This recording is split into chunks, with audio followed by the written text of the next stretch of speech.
Cześć, tu Seba, wasz człowiek na piwne czasy. A dziś ważenie piwa Irish Stout, bardzo proste piwo, polecane dla początkujących. Dajcie znać, co wy byście polecili początkowym piwowarom domowym. Zapraszam na nagranie.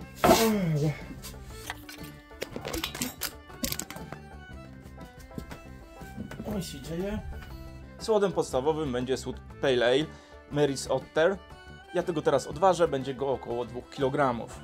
Irish Stout to ciemne, lekkie i wytrawne piwo, ale z wyraźnie zaznaczoną palonością, czyli aromaty przypominające kawę. Aromaty te pochodzą głównie od słodów specjalnych, palonych, prażonych, ciemnych, czekoladowych. Specjalnych, palonych, prażonych, ciemnych, czekoladowych. Kolejnym słodem będzie 150 g słodu Carafa 3 i może też przypominać właśnie kawę zbożową. Mocna kawa wcale nie jest taka zła. I słód Carafa 3 Special, czyli słód bez łuski, który wniesie nam barwę i w mniejszym stopniu paloność. Słody specjalne, ciemne, około 300 g. Do tego jeszcze będzie 200 g płatków błyskawicznych. Jęczmienne poprawiają pianę i treściwość. Dają posmaki zbożowe. Płatków nie będę śrutował, tu odpalam śrutownik, więc widzimy się za chwilę. Szczelina w śrutowniku ustawiona na około 1 mm. Jeżeli byśmy chcieli uzyskać większą paloność, to słody specjalne, ciemne, prażone moglibyśmy zaśrutować na mniejszej szczelinie. Ok, mamy zaśrutowane słody, uszykowane płatki jęczmienne. Ja teraz się przygotuję ze stanowiskiem do zacierania. Zacierać będziemy w takim garnku. Garnek około 17 litrów do samego rantu ma. Wygodnie właśnie do takich warek 10-litrowych, tak jak ja teraz będę robił warkę 10-litrową, więc bardzo fajnie się to sprawdzi. Garnek od firmy Vevor. Garnek w zestawie miał ten termometr oraz wszystkie tutaj uszczelki do zamocowania tego termometru oraz kranik. Ja tylko zamocowałem tutaj tam szybko złączkę, którą często używam. No i w środku będzie to jakaś zacierno-filtracyjna. W środku mam filtrator ze sprężyny z tego dużego garnka. Będę chciał po prostu teraz zrobić trochę mniejsze warki, więc zobaczymy, jak się to sprawdzi. Garnek wydaje się, że ma też grube dno, więc nie powinno być problemu z zacieraniem. Więc ja będę zacierał w 10 litrach, czyli zalewam do garnka 10 litrów wody i podgrzewam do temperatury, myślę, że około 60, 50, 60 stopni, a potem będę sobie mieszał i lekko podnosił temperaturę wyżej. Więc ja się zabieram za lanie wody. Do piw ciemnych zalecana jest twarda woda. Ja u siebie kranówkę mam powyżej 250 ppm, więc ja używam kranówki. Jeżeli macie miękką wodę, możecie zastosować kredę, głównie ze względu na dużą ilość słodów palonych, które wnoszą kwasowość, a twarda woda dobrze ją zbuforuje. Staruszki zakręcają te kurki, co ani drgnąć nie chcą. On se narobił, kranika nie zakręciłem jak zwykle. W ostatniej chwili dostrzegłem. Dobry balans między chlorkami a siarczkami, powiedzmy 1:1, powinien dobrze wpłynąć na stronę słodową tego piwa. Dobra, to ja teraz odpalam gaz. Dobijamy już do 50 stopni, więc ja wsypuję słody.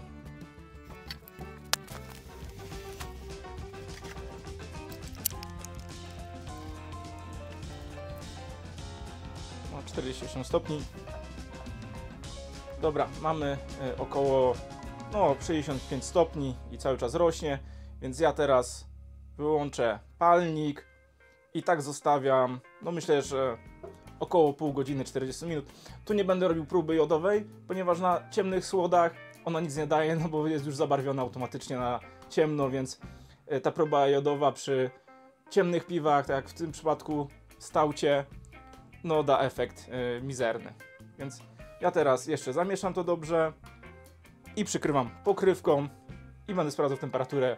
Myślę, że tak co 10 minut, czy nie spadła. Jak coś, to będę podgrzewał. Za 65 stopni jest to przerwa cukrzająca, która wpływa na zawartość alkoholu oraz wytrawność piwa. Minęło 30 minut zacierania. W temperaturze 65 z hakiem.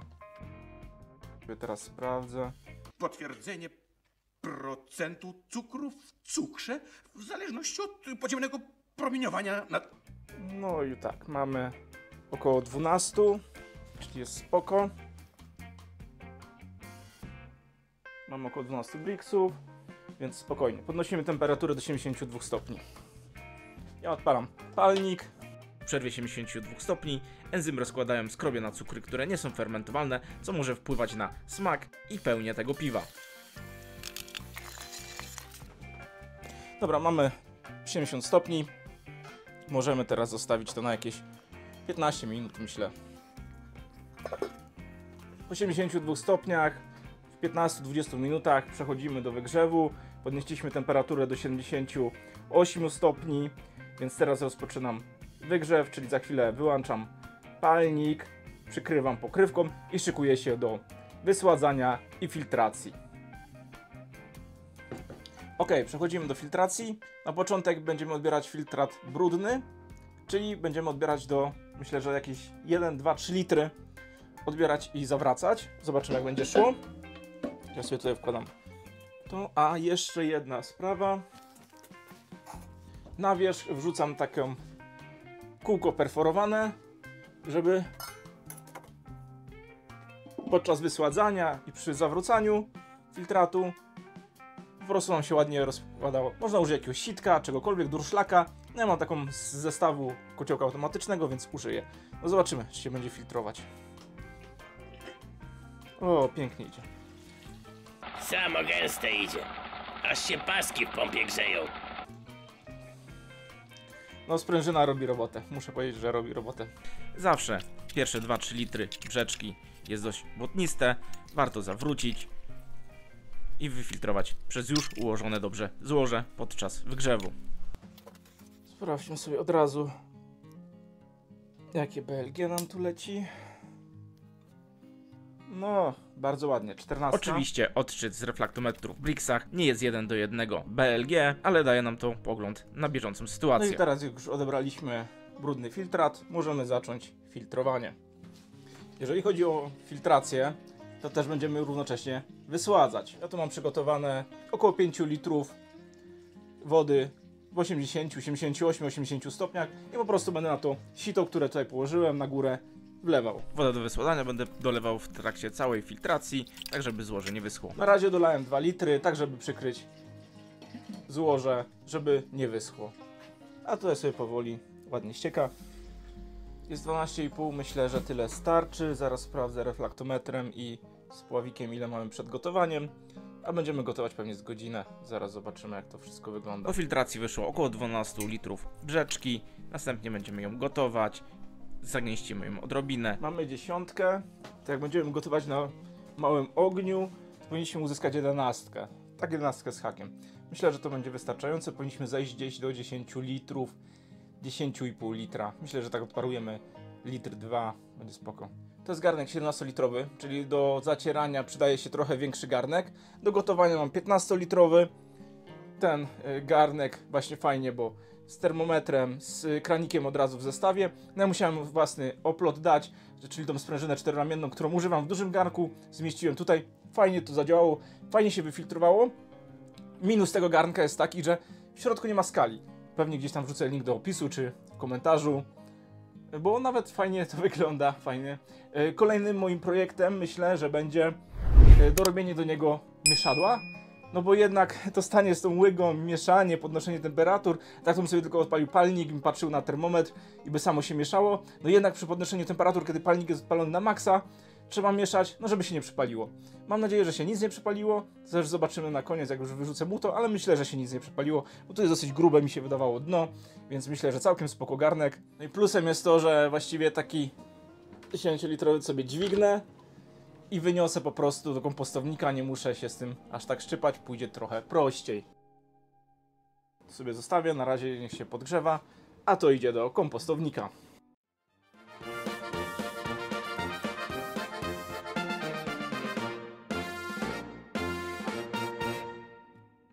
No jesteśmy teraz na etapie gotowania. Zaczyna nam brzeczka wrzeć, czyli mamy doprowadzone do około 100 stopni, więc za momencik będę wrzucał chmiel na goryczkę, bo właściwie tylko będę tutaj dawał chmiel na goryczkę. No tu już się nie będę bawił w retro wagę, więc waga taka jubilerska, bo będę musiał dodać tylko 15 gramów chmielu. Tu ma być tylko mała zaznaczona goryczka. Tak naprawdę przy chmieleniu na goryczkę chodzi o to, żeby chmiel był goryczkowy, czyli miał dużo alfa kwasów Ja używam chmielu Magnum, który ma 11% alfa kwasów, czyli jest chmielem goryczkowym, więc tutaj wystarczy mi 15 gramów tego chmielu. 15 gramów, co musimy odmierzyć, no to już musi być waga w miarę precyzyjna. Ja oczywiście chmiel wrzucę w hop spidera.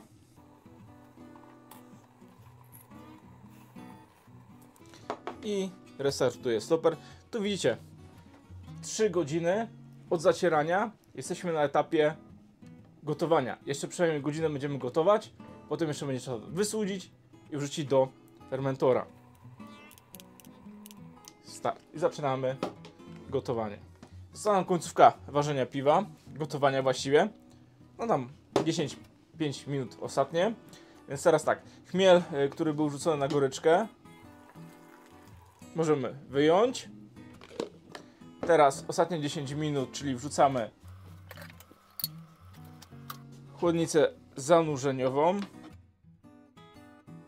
Dodatkowo zdezynfekowała, ona była czysta, więc ją teraz jeszcze dodatkowo. I dajemy pół tabletki Weirflock T. Chcielibyśmy, żeby to piwo było w miarę klarowne, więc no to nawet powinno być trochę mniej niż pół.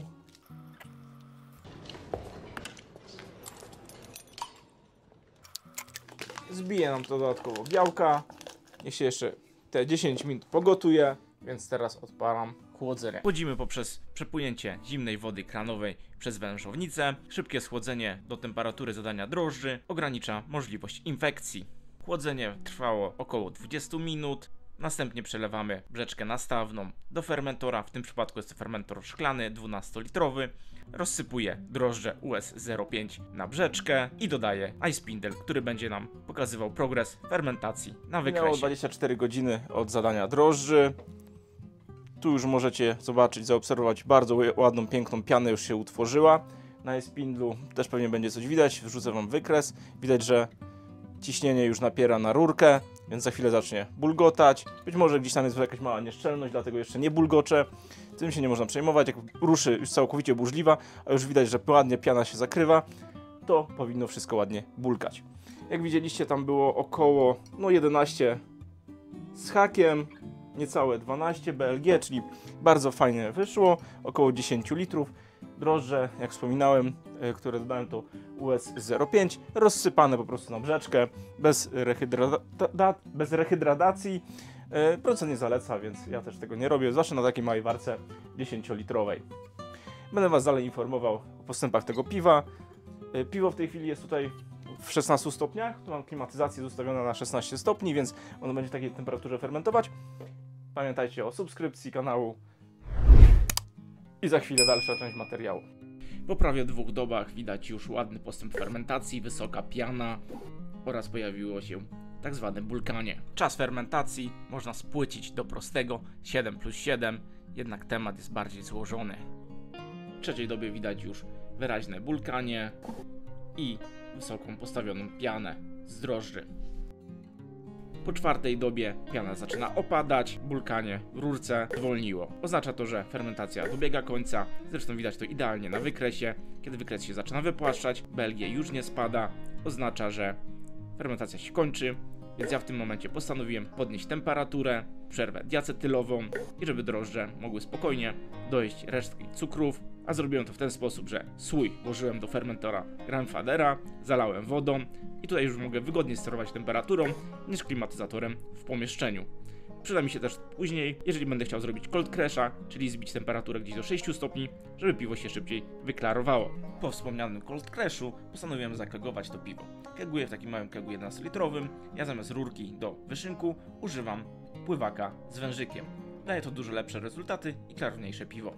O samym kegowaniu i nagazowaniu z butli jest cały osobny filmik. Polecam zobaczyć na kanale, tam jest dokładnie wszystko omówione, jak to wykonać. Co do przelewania ze słoja do kega, polecam taki syfon automatyczny do piwa, bardzo się to sprawdza. Są małe wątpliwości, czy delikatnie nie utlenia, ale bardzo wygodne. Mogę polecić. Piwo ostatecznie wylądowało w kegeratorze, na kranie te krany są o tyle fajne, że mają tak zwany spieniacz. Jeżeli chcemy uzyskać efekt nitro, czyli nagazowania azotem, to wystarczy, że pod koniec nalewania możemy sobie zrobić pianę tak zwanym spieniaczem, czyli odchylamy kranik w drugą stronę i spowoduje to, że zasie powietrze z zewnątrz i nam stworzy efekt wielkiej, kremistej piany. Tak jak powinno być w tego typu piwie. Pamiętajmy, że są to często piwa na azocie.